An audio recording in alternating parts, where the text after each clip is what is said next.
ఒక మంచి మంచి సలహా ఒకటి వచ్చింది. Welcome back to debate.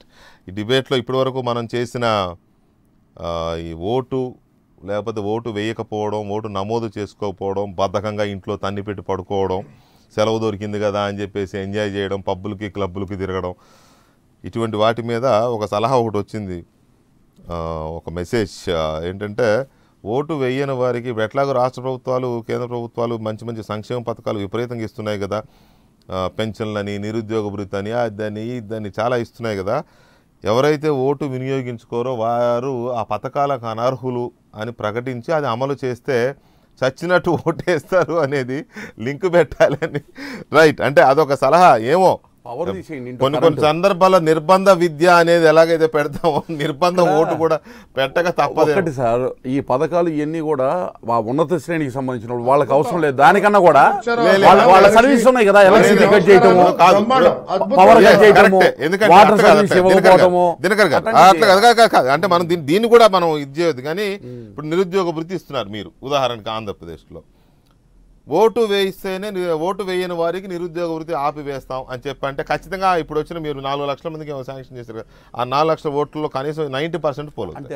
So అట్లా ఒక అలా ఆలోచన, అంటే దాని గురించి మళ్ళీ డిబేట్లోకి వెళ్ళాల్సిన నాకు ఎందుకో నచ్చింది అది. కొన్ని సందర్భాలు తప్పదు, డెమోక్రసీ పవర్ కట్. హైదరాబాద్ లో మరి 40% ఏంటండి పోలింగ్, సిగ్గుపడాలి జనం. రైట్, ఇదొక అంశం. అయితే ఇక మనం ఇంతకుముందు చెప్పుకున్నట్టుగా ఎన్టీఆర్ వైద్య సేవ మీద రాజశేఖర్ గారు ఆంధ్రప్రదేశ్లో, తెలంగాణలో చూసాం మొన్న మనం ఆరోగ్యశ్రీ నిలిపివేస్తే, అక్కడ హాస్పిటల్స్ అన్ని నిలిపివేస్తే మళ్ళీ అక్కడ ప్రభుత్వం బతిమాలుకుంది కానీ ఇది చేయలేదు. తర్వాత ఎన్నికలు అయిపోయిన తర్వాత ఏదో కొంత అమౌంట్ డ్యూ రిలీజ్ చేసినట్టు ఉన్నారు. ఇది ఒకసారి కాదు, ఇది ఫస్ట్ టైం కాదు, అక్కడ 2-3 సార్లు. అలాగే ఏపీలో కూడా నాకు తెలిసి సబ్జెక్టు కరెక్షన్ ఇది 2వ సారి. నేనే దీని మీద ఇంతకుముందు కూడా ఒకసారి డిబేట్ పెట్టాను. ఎందుకు ఈ పరిస్థితి వస్తుంది, రకరకాల స్కీమ్స్ ఉన్నాయి కానీ ఈ ఆరోగ్యశ్రీ అనేది ఎన్టీఆర్ వైద్య సేవగా పేరు మార్చారు. ఇది పేద ప్రజలకి తప్పనిసరి సేవ కదా ఇది. దీని విషయంలో కొంచెం అలర్ట్గా ఉండాలి. దీన్ని ఎందుకు బ్రేకులు పడేలా వస్తుందనే దాని మీద, ఇప్పుడు అది ఆగిపోయే పరిస్థితి ఎందుకు వచ్చిందనే దాని మీద మీ టేక్ ఏంటి రాజశేఖర్ గారు? డాక్టర్ వైఎస్ రాజశేఖర రెడ్డి గారు ప్రవేశపెట్టినటువంటి పథకం ఇది. ఎంతో మంచి ఉద్దేశంతో, దూరదృష్టితో సామాన్య ప్రజలకు, పేద ప్రజలకు వైద్యం అందుబాటులో ఉండాలి అనేటువంటి ఉద్దేశంతో ఈ ఆరోగ్యశ్రీని ప్రారంభించి ఎంతోమందికి ఈ 2 రాష్ట్రాల్లో కూడా ప్రాణం పోసినటువంటి మహోన్నత వ్యక్తి డాక్టర్ వైఎస్ రాజశేఖర రెడ్డి గారు. కాలక్రమేణా తెలుగుదేశం పార్టీ అధికారంలోకి వచ్చాక ఈ యొక్క పథకానికి తూట్లు పడడం జరిగింది, అనేక ఆంక్షలు పెట్టడం జరిగింది. మరి ముఖ్యంగా వైద్యం చేసుకోవాలంటే వేరే రాష్ట్రాలకి వెళ్ళకూడదు అనేటువంటి ఆంక్ష అనేటువంటిది ప్రధానమైనటువంటిది. ఎందుకంటే అప్పుడు కొన్ని వైద్యం చేసుకోవాలంటే ఇటు చెన్నైకి కానివ్వండి, లేదా హైదరాబాద్కి కానివ్వండి, బెంగళూరుకి కానివ్వండి, మన రాష్ట్ర ప్రజలు వెళ్లాల్సిన అవసరం ఉంది. కాబట్టి అలా వెళ్ళినటువంటి వాళ్ళకి ప్రభుత్వం చెల్లించేటువంటి పరిస్థితుల్లో లేకపోవటం అనేటువంటిది దురదృష్టకరమైన విషయం. ఎందుకంటే రాజశేఖర్ గారు నాకు తెలిసి ఇప్పుడు ఎన్టీఆర్ వైద్య సేవ నిలిచిపోయింది అనే దాని మీద చర్చ తీసుకున్నాం, రైట్. కానీ మీరు చెప్పిన దాని ప్రకారం ఇతర ప్రాంతాలకు వెళ్ళి చేయించుకోవడం అనే దాని మీద ఆంక్షలు లేవు నాకు తెలిసి.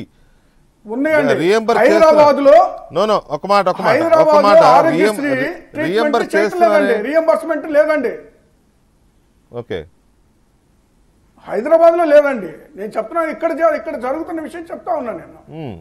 సరే, అది అలా ఉంచితే ఇప్పుడు కేవలం 500 కోట్ల రూపాయలు బకాయి పడినటువంటి పరిస్థితి మనం చూస్తా ఉన్నాం. అన్ని హాస్పిటల్స్ కి సంబంధించి మనం చూస్తానే ఉన్నాం. ముఖ్యమంత్రి గారు ప్రచారానికైతేమి లేదా ధర్మ పోరాట దీక్షలకైతేమి కోట్లాది రూపాయలు ఖర్చు పెడతా ఉన్నారు. కేవలం సామాన్య ప్రజలు, పేద ప్రజలు ఆరోగ్యం కోసం 500 కోట్ల రూపాయలు చెల్లించలేనటువంటి దుస్థితిలో ఆంధ్రప్రదేశ్ ఉన్నదంటే అంతకైనా దరిద్రమైన, దురదృష్టకరమైన విషయం ఇంకోటి లేదండి. ఒక పక్క ముఖ్యమంత్రి గారు ఇతర రాష్ట్రాలకి ప్రత్యేక ఫ్లైట్స్ లో పోవడం, ఇతర దేశాలకు వెళ్ళడం ఎంతో డబ్బు దుర్వినియోగం అవుతా ఉంది. కేవలం 500 కోట్ల రూపాయల దగ్గర ఎందుకు వెనకాడుతున్నారు, ఎన్ని ఆంక్షలు విధిస్తున్నారో మరి ఒక్కసారి అర్థం చేసుకోవాల్సిన అవసరం ఉందండి. ఇది ఎందుకంటే ఇది ఒక మహోన్నతమైన కార్యక్రమం, ఒక పేదవాడికి ప్రాణం పోసేటువంటి కార్యక్రమం. ఇలాంటి కార్యక్రమానికి తూట్లు పడవటం అనేటువంటిది, నిర్లక్ష్యం చేయటం అనేటువంటిది అది చంద్రబాబు నాయుడు గారికే చెల్లింది. మీరు గతంలో ఇప్పుడు 108 కానీ 104 కానీ ఇప్పుడు ఇవి ఫోన్ చేసినటువంటి విత్ ఇన్ మినిట్స్లో వచ్చేటువంటి పరిస్థితులు ఉంటే ఇప్పుడు కొన్ని ప్రాంతాలకు చేరనటువంటి పరిస్థితులు, ఇప్పుడు డీజిల్ అయిపోయిందని చెప్తున్నటువంటి పరిస్థితుల్లో, డ్రైవర్లు లేనటువంటి పరిస్థితుల్లో, వెహికల్స్ కండిషన్లు లేవనేటువంటి పరిస్థితులు మనం చూస్తూ ఉన్నాం. కాబట్టి నేననేది ఏంటంటే ఈ ఆర్భాటాల కన్నా ఆరోగ్యశ్రీ మీద, పేదవాడి ఆరోగ్యం మీద ప్రభుత్వం శ్రద్ధ వహించాల్సిన అవసరం ఉంది. తులసిరెడ్డి గారు ప్రభుత్వ పెద్దలకి డెఫినెట్ గా ఎన్టీఆర్ వైద్య సేవ అనేది సరే పేరు మార్చుకున్నా అది కూడా మొత్తం మీద ఎన్టీఆర్ వైద్య సేవ లేదా ఆరోగ్యశ్రీ ఏదైనా పేదలకు సంబంధించింది. ఎట్టి పరిస్థితుల్లోనూ ఎట్ ఎనీ కాస్ట్ ఎలాంటి పథకం ఆగినా లేకపోతే ఇంకా ఏ కార్యక్రమం ఆగినా ఇలాంటివి ఆగకూడదు. విద్య కానీ వైద్యం కానీ ఆగకూడదు. ఎందుకంటే ఇది రాజ్యాంగం కల్పించిన హక్కులు. తర్వాత ఇది ఒక మంచి సంక్షేమ పథకంగా దేశవ్యాప్తంగా పేరు పొందిన పథకం. ఇది ఆగకూడదు. ఇది ఆగే పరిస్థితి పదే పదే వస్తుంది, రిపీటెడ్గా వస్తుంది. ఎందుకు అలాగా? దీనికి కేవలం ఫైనాన్షియల్ ఇండిసిప్లిన్, రాష్ట్ర ప్రభుత్వాలు అక్కడ కానీ ఇక్కడ కానీ ఆర్థిక క్రమశిక్షణ రాహిత్యం, డబ్బు లేని వ్యవహారమే ఇదంతా. దానికి ఒక సిస్టమ్ ఉంటే, క్రమశిక్షణ ఉంటే ఈ పరిస్థితి ఉన్నాం కాదు. వాళ్ళు కూడా వచ్చేసి ఉద్దేశం వచ్చేసి ఆరోగ్యశ్రీ కానీ 108 కానీ 104 కానీ ఎన్టీఆర్ వైద్య సేవలు, తల్లి బిడ్డ ఇవన్నీ పథకాలు వచ్చేసి మంచియే. దీంట్లో వచ్చేసి సరే రాజశేఖర రెడ్డి గారు ప్రారంభించారు, రోషయ్య గారు కంటిన్యూ చేశారు, కిరణ్ కుమార్ గారు కంటిన్యూ చేశారు, ఈ ప్రభుత్వం కంటిన్యూ చేస్తుంది. ఇది ఎవరు కూడా వచ్చేసి ఆ సిస్టము, ఆ పథకాలు మంచి అని చెప్పేసి ఈ ప్రభుత్వంలో ఒప్పుకుంటున్నాయి. కానీ ఈ యొక్క ఫైనాన్షియల్ ఇండిసిప్లిన్తో సకాలంలో వచ్చేసేసి దాదాపు 400 కోట్లు ఆ నెట్వర్క్ హాస్పిటల్స్కి ఇవ్వాలి. హాస్పిటల్స్ నడవాలి కదా, వాళ్ళకి వచ్చేసి స్టాఫ్కి జీతాలు ఇవ్వాలా, డాక్టర్లకు కానీ స్టాఫ్కి కానీ మెయింటెనెన్స్ కానీ వాళ్ళకి కావాలా. కాబట్టి ఈడ ఆర్థిక క్రమశిక్షణ రాహిత్యం అనేది ప్రధానమైనటువంటి అంశం అక్కడ కానీ ఇక్కడ కానీ. రెండవది వచ్చేసి 4 నెలలు 5 నెలలు వాళ్ళకు బిల్లులు చెల్లించకుండా ఉండడము, ముందుగానే రేట్లు పెద్దగా సక్రమంగా లేవు, ఈ పెరిగిన రేట్ల ప్రకారం అనేది ఒకటి ఉంది, కొంచెం రేట్లు పెంచాలనేది ఒకటి. రెండవది సకాలంలో వీలైన సకాలంలో బిల్లులు చెల్లించాలని. ఆ 2 పాయింట్ల కాడ వాళ్ళ డిమాండ్స్ కరెక్టే. ఈ పక్క వీళ్ళేం తప్పులు పట్టడం లేదు, వద్దని చెప్పడం లేదు. కానీ డబ్బులు లేకపోవడము, ఈ కాంట్రాక్టులకంటే ఏదో డబ్బులు చెల్లించకుంటే ఏదో వాళ్ళకి విధిలేని పరిస్థితుల్లో ధర్నాలు చేయకుండా అట్టే ఉంటారు. కానీ వీళ్ళు మిడ్ డే మీల్స్ సిబ్బంది కానీ లేకుంటే వీళ్ళు కానీ న్యాచురల్గా వచ్చేసి వాళ్ళు ఎక్కువ రోజులు ఉండే పరిస్థితి లేదు కాబట్టి ఇక్కడ ముఖ్యంగా ఇది చాలా ఆరోగ్యశ్రీ కానీ ఎన్టీఆర్ వైద్య కానీ అనేక మంది, కొన్ని వేల మంది, లక్షల మంది ప్రాణాలను ఏముంది దగ్గర పోయి మళ్ళీ ఎరికి తీసుకొచ్చినట్లుగా అటువంటి మంచి పథకాలు వచ్చేసి మిగతా దాంట్లో కొంచెము ఫైనాన్షియల్ ఇండిసిప్లిన్తో కొంచెం ఇబ్బంది పడినా కానీ వీటికి ఇబ్బంది పడకుండా రాష్ట్ర ప్రభుత్వాలు వాళ్ళతో బడ్జెట్ చూస్తేనేమో కోటలు దాటుతూ ఉంటాయి. ఎంత అంటే 1,90,000 కోట్లు, 1,70,000 కోట్లు, 1,80,000 కోట్లు ఈ రేంజ్లో ఉంటాయి బడ్జెట్లు. ఇక్కడ చూస్తేనేమో 200-300 కోట్ల రూపాయల బకాయిలతో హాస్పిటల్స్ థ్రెట్ ఇచ్చేదాకా, హాస్పిటల్స్ మేము ఆపేస్తున్నాం అని చెప్పేంత వరకు పట్టించుకోరు. తీరా పట్టించుకున్నా కూడా వాళ్ళు ఏదో 1 వీక్ గడువు ఇచ్చారు. మరి ఏం చేస్తారో తెలియదు. ఇది ఫస్ట్ టైం కాదు, ఇది 2వ సారి 3వ సారి. ఇంకో రాష్ట్రంతో పోల్చుకోవడం అవసరం లేదు. కానీ ఇక్కడ ఈ ఎన్టీఆర్ వైద్య సేవ కోసం ఎందుకు వస్తుంది ఇబ్బంది? ఇంకో రాష్ట్రంతో పోల్చుకోవాల్సినటువంటి అవసరం ఉంది, ఇక్కడ పనులు ఇక్కడ చేయాల్సిన అవసరం. ధనిక రాష్ట్రం అని చెప్పి ప్రకటించుకున్న రాష్ట్రం అదే, అలాగే సర్ప్లస్ బడ్జెట్ ఉన్న రాష్ట్రానికి కూడా ఆర్థికపరమైన అంశాల్లో కొన్ని ఇబ్బందులు ఎదురైనాయి. సరే, వారి అంశాన్ని పక్కన పెడదాం. ఈ రాష్ట్రం గురించి మాట్లాడేటప్పుడు ఇప్పటి వరకు 6,000 కోట్ల రూపాయల వరకు సీఎం రిలీఫ్ ఫండ్ కానీ ఎన్టీఆర్ వైద్య సేవలో కానీ ఇప్పటి వరకు కూడా చెల్లింపులు జరిగినవి.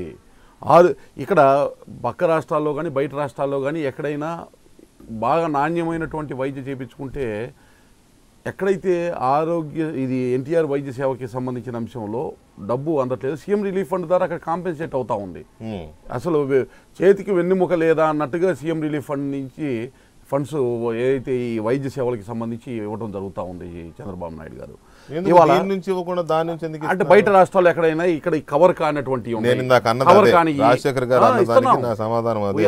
మేము ఇస్తున్నాం. ఒకటే లేదండి ఒకటే లేదండి వినండి, లేదు లేదు వినండి, లేదు లేదు వినండి. రాజశేఖర్ గారు వినండి. రాజశేఖర్ గారు ఆ విషయంలో ఎందుకంటే ఇక్కడ ఒక్క మాట నేను ఒక మాట చెప్తాను నేను ఒక మాట చెప్తాను రాజశేఖర్ గారు రాజశేఖర్ గారు రాజశేఖర్ గారు సామాన్య ప్రజలకు ఎక్కడ అందుద్దండి? రాజశేఖర్ గారు ఒక్క మాట వినండి దయచేసి. అంటే మనం మంచిని అసలు ఆంక్ష పెట్టాల్సిన అవసరం వినండి లేదని వినండి అంటున్నాను. వినండి సార్ ఒక్క మాట వినండి సార్ దయచేసి వినండి రాజు. మంచిని మంచిగా చెడుగా మాట్లాడుకుందాం. నేను నా చాలా సన్నిహితమైన ఒక ఫ్రెండ్కి సంబంధించిన ఇంకొక కుటుంబానికి సంబంధించి మీరన్న చెన్నైలోనే వారు ఒక చెన్నై కూడా కాదు వేలూరులో చేయించుకొని వస్తే CMRF నుంచి దాదాపు 30 లక్షల పైచులకు అమౌంట్ అనేది రియంబర్స్ చేశారు. అది విని నేను ఇదేంటి వేరే చోట చేయించుకుంటే ఇవ్వట్లేదు అన్నారు కదా అంటే లేదు ఇస్తున్నారని చెప్పారు కాబట్టి నేను ఇందాక ఆ ప్రస్తావన తెచ్చాను. కాకపోతే CMRF కింద ఇస్తున్నారు CMRF కింద ఇస్తున్నారు ఆ వైద్య సేవ కింద ఉంటారు రైట్. ఎనీవే ఏదో ఒకటి ప్రజలకు అందుతుందా లేదా అనేది కూడా మనం చూడాలి.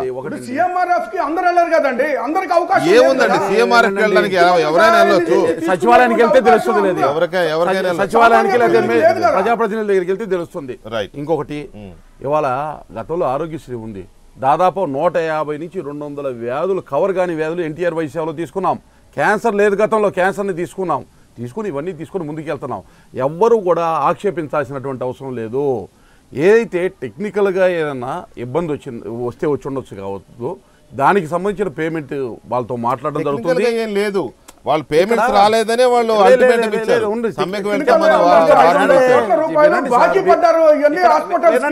సమానం కావాలా రాజశేఖర్ గారు మీరు మాట్లాడేటప్పుడు ఆయన మాట్లాడలేదు కదా ఒక్క నిమిషం వినండి. ఏమండి ప్రజలకి సేవలు అందకూడదు రోగాంధ్రప్రదేశ్ కావాలనేది వాళ్ళ కోరిక అయితే నా దగ్గర నుంచి సమాధానం వద్దనుకొని అడ్డుపడమనండి. ఇవాళ స్పష్టంగా ఎవరు కూడా బాధపడాల్సినటువంటి అవసరం లేదు. ఆగండి వినండి ఏం జరగబోతుంది చెబుతున్నాను వినండి. అరే చెబుతున్నాను ప్రచారం చేస్తున్నాను వినండి. దానికి సంబంధించి ఇక్కడ పేమెంట్ విధానం కూడా ఎలా ఉంటుందంటే వాళ్ళు బిల్స్ సబ్మిట్ చేసింది వీళ్ళు వెరిఫై చేసుకొని చేయాలి. అక్కడ టెక్నికాలిటీస్ ఏమైనా ఉంటే డిలే అవ్వచ్చు. కానీ ఇప్పటి వరకు ఇంత ఇబ్బంది జరుగుతున్నటువంటి ఇన్ని ఆర్థిక ఇబ్బందులు ఉన్నటువంటి ఈ రాష్ట్రంలో ఏ రోజు కూడా దాన్ని ఇబ్బంది జరగకుండానే ఇన్ని రకాల వ్యాధులతో కవర్ చేయటమే కాదు ల్యాబ్ టెస్టులు MRI టెస్టులు వీటికి సంబంధించినవి కూడా ఇన్ఫ్రాస్ట్రక్చర్ వాళ్ళు ప్రొవైడ్ చేశాం గతంలో లేనటువంటి విధంగా హాస్పిటల్లో. అతను కూడా ఎవరైతే మన వైసీపీ నాయకులు ఉన్నారో ఒంగోలుకి సంబంధించినటువంటి వ్యక్తి రండి రిమ్స్కి ఎన్ని ఓపీలు ఉంటాయి ఇవాళ ఎన్ని ఓపీలకి పెరిగినాయి. అదే ఒంగోలులో 300 మించి లేవు ఇవాళ దాదాపు 600 700 ఓపీల దగ్గరికి తీసుకెళ్ళాము.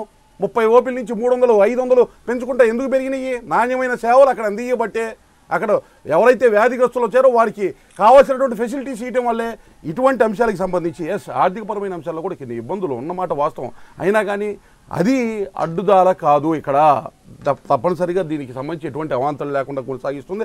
అట్లాగే ఆ కేంద్ర ప్రభుత్వం కూడా ఆ పోలవరం డబ్బులు 3,000 కోట్లు రియంబర్స్ చేయాలా ఇట్లాంటివి కూడా కొన్ని ఇబ్బంది అవుతూ ఉంది. మేము ఎదురు పెట్టినటువంటి డబ్బులు కూడా కొంత ఇబ్బంది అవుతుంది.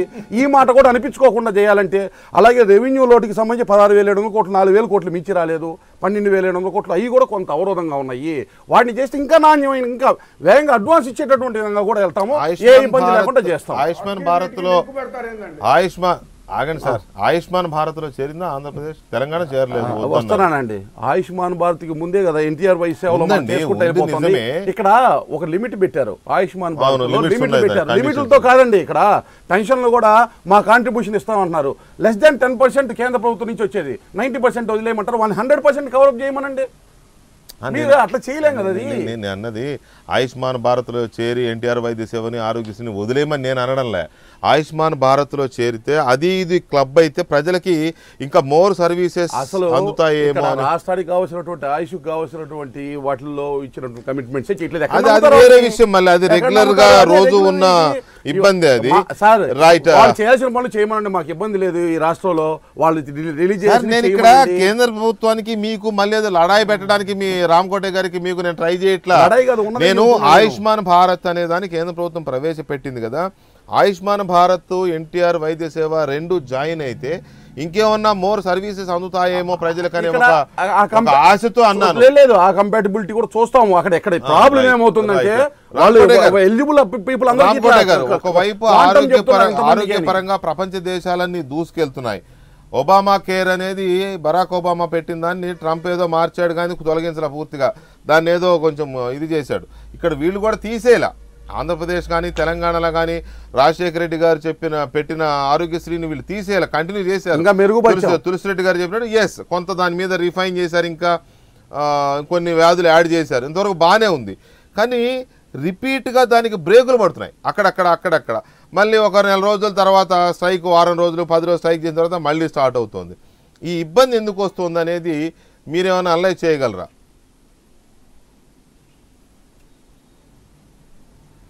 వెంకటేష్ గారు నాకేనా అవకాశం ఇచ్చారు? మీకే రామకోటే గారు, మీమే. మిత్రమా, రాష్ట్రంలో ఒక ఇబ్బందికరమైన పరిస్థితి ఉన్నమాట వాస్తవమే. కానీ ఇవాళ డాక్టర్స్ నిజంగా నిరంతర సేవ చేస్తున్నారు. ఎన్టీఆర్ వైద్య సేవల్లో మనం కనుక కార్పొరేట్ లోకి వెళ్తే కనుక చూస్తే ఎవరైతే ప్రవేశపెట్టారో అది రాజశేఖర రెడ్డి గారు ప్రవేశపెట్టారా లేకపోతే ఇంకోటి ప్రవేశపెట్టారా కాదు, కానీ కార్పొరేట్ వైద్యం పేద ప్రజలకు అందుతుంది. వాళ్ళకి డబ్బులు అందట్ల, కార్పొరేట్ వైద్యశాలకి డబ్బులు అందట్లేదు, వాళ్ళందరూ వచ్చి ఇబ్బందికరమైన పరిస్థితి అన్నారు. ఇది రాష్ట్ర ప్రభుత్వం తాత్కాలికమైంది, దీన్ని పెద్ద సీరియస్ గా తీసుకోవాల్సిన అవసరం లేదు. రాష్ట్ర ప్రభుత్వం మినిమం ఇవాళ కొంత బకాయిలు కనుక జరిగిస్తే వాళ్ళు మళ్ళీ డాక్టర్స్ చేస్తారు. ఎందుకంటే వైద్యులు తక్కువగా ఉన్నటువంటి రాష్ట్రం మన రాష్ట్రంలో ఎక్కువగా ఉంది. దరిదాపుగా ఒక 10,000 మందికి కూడా ఒక వైద్యుడు లేనటువంటి పరిస్థితిలో కార్పొరేట్ వైద్యం పేద ప్రజలకు అందుతుంది, చాలా బాగా అందుతుంది. కాకపోతే కొద్దిగా ఇబ్బందికరమైన పరిస్థితి ఉంది. ఇది రాష్ట్ర ప్రభుత్వం తాత్కాలికంగా సేవ చేయాల్సింది. ఇదేంటంటే మీరు డబ్బులు లేక చేస్తున్న విషయాన్ని మనం తీసి పక్కన పెడితే, నేను సెంట్రల్ ఈఎస్ఐ బోర్డు మెంబర్ గా పనిచేశాను. 80,000 కోట్ల రూపాయల డబ్బులు మా దగ్గర డిపాజిట్ అయి ఉన్నాయి. 80,000 కోట్లు, రూపాయలు 2 రూపాయలు కాదు, 80,000 కోట్లు ఉన్నాయి. ఆంధ్రప్రదేశ్ రాష్ట్రంలో 56 లక్షల మంది ఈ సేవలను వాడుకుంటున్నారు. కానీ ఇక్కడ కూడా బిల్స్ ప్రాపర్ గా వెళ్ళటంలా. కారణం ఏంటంటే రాష్ట్ర ప్రభుత్వం ఏం చేయాలంటే ఎట్టి పరిస్థితుల్లో దానికి మనకి యాక్చువల్ గా ఒక అద్భుతమైన అధికారి దానికి బ్రహ్మాండంగా ఉన్నాడు, జేఎస్పీ ప్రసాద్ గారని బ్రహ్మాండమైన అధికారిని సెక్రటరీగా ఉన్నారు. కానీ దురదృష్టం ఏంటంటే అక్కడ కూడా ఏంటంటే ఈ బిల్స్ ప్రాపర్ గా వెళ్ళక అక్కడ కూడా వైద్యులు ఆగేశారని చెప్పి నాకు ప్రతిరోజు కంప్లైంట్స్ వస్తున్నాయి. ఎందుకు వస్తున్నాయి అంటే బిల్స్ ప్రాపర్ గా ఫిఫో సిస్టమ్ అని పెట్టాలి, ఫస్ట్ ఇన్ ఫస్ట్ అవుట్ లో బిల్స్ వెళ్ళాలి. కేంద్ర ప్రభుత్వం చెల్లించే బిల్స్ కూడా ప్రాపర్ వేలో రాక రాష్ట్ర ప్రభుత్వం అజమాయిషీలో కార్మిక శాఖలో ఉన్నటువంటి 56 లక్షల మందికి కూడా సరైన సేవలు అందించలేకపోతున్నాం. కారణం ఏంటి అనేది ఒకసారి చూస్తే ఆ మంత్రి గారికి మంచి ఆలోచన ఉంది, కానీ అక్కడ ఉన్నటువంటి ఎవరైతే అధికారులు ఉన్నారో అధికారులను ఎక్కువ చేసుకుని కార్మిక శాఖ ముందుకు తీసుకెళ్తే అట్లీస్ట్ రాష్ట్రంలో ఉన్నటువంటి మనకి ఎవరైతే ఆ వైద్య సేవలు అందుకునే వాళ్ళు ఉన్నారో ఈ 56 లక్షల మందికి ప్రాపర్ గా సేవలు అందిస్తాం. ఆ హాస్పిటల్స్ కూడా మమ్మల్ని బెదిరిస్తున్నాయి, ఏమంటే మీకు సేవలు అందిస్తాం మానేస్తామండి అని. ఎందుకు? కార్పొరేట్ హాస్పిటల్ చేసే కార్యక్రమం కేంద్ర ప్రభుత్వం తీసుకుంది, కానీ ఆ కార్పొరేట్ హాస్పిటల్స్ కూడా చేస్తున్నాయి. ఎందుకంటే ఈ బిల్స్ ప్రాపర్ గా పంపించే విధానం రాష్ట్ర గవర్నమెంట్ చేయాలి. ఇలాంటి విషయాల్ని మిత్రుడు దినకర్ తీసుకెళ్లి ఎట్టి పరిస్థితుల్లో రాష్ట్ర ప్రభుత్వంలో మాట్లాడాలి. చాలా ఇంపార్టెంట్. తాత్కాలికమైనటువంటి ఇబ్బందులు ఉన్నటువంటి డాక్టర్లందరూ కూడా చేతులెత్తి నమస్కారం పెడుతున్నాం. ఎందుకంటే అయ్యా తాత్కాలికం రాష్ట్ర ప్రభుత్వం ఇవ్వాల్సిన డబ్బులు ఇవ్వకపోదు, మీరు కాస్త సేవలను ఎక్స్టెండ్ చేయండి అని చెప్పి చెబుతున్నాం. ఎందుకంటే ఇది ఎవరైతే స్టార్ట్ చేశారో కాంగ్రెస్ ప్రభుత్వం స్టార్ట్ చేసింది. దేశంలో అన్ని ప్రభుత్వాలు కూడా ఇది చాలా బ్రహ్మాండంగా తీసుకున్నాయి. రాజశేఖర రెడ్డి గారు చేసింది అన్ని ప్రభుత్వాలు చాలా బాగా తీసుకున్నాయి.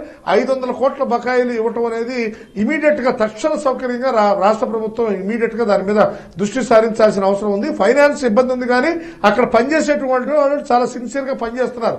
ఎందుకంటే మాకు కూడా, నేను కూడా భారత ప్రభుత్వంలో contractors association national vice president గా ఉన్నా, మాకు కూడా ఇబ్బందులు ఉన్నాయి. కానీ వాళ్ళతో మాట్లాడుతుంటే కొన్ని సమస్యలు పరిష్కరిస్తున్నారు, చాలా చాలా వ్యక్తిగతంగా పరిష్కరిస్తున్నారు. కాబట్టి రాష్ట్ర ప్రభుత్వంలో చిన్న చిన్న లోపాలున్నా కార్పొరేట్ హాస్పిటల్ వాళ్ళకి మురళీకృష్ణ గారికి నమస్కరిస్తున్నా, అయ్యా కొంతకాలం ఎక్స్టెండ్ చేయండి, మీ బిల్స్ తప్పకుండా వస్తాయి.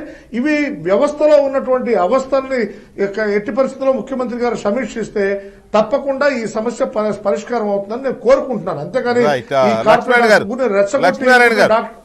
లక్ష్మీనారాయణ గారు ప్లీజ్.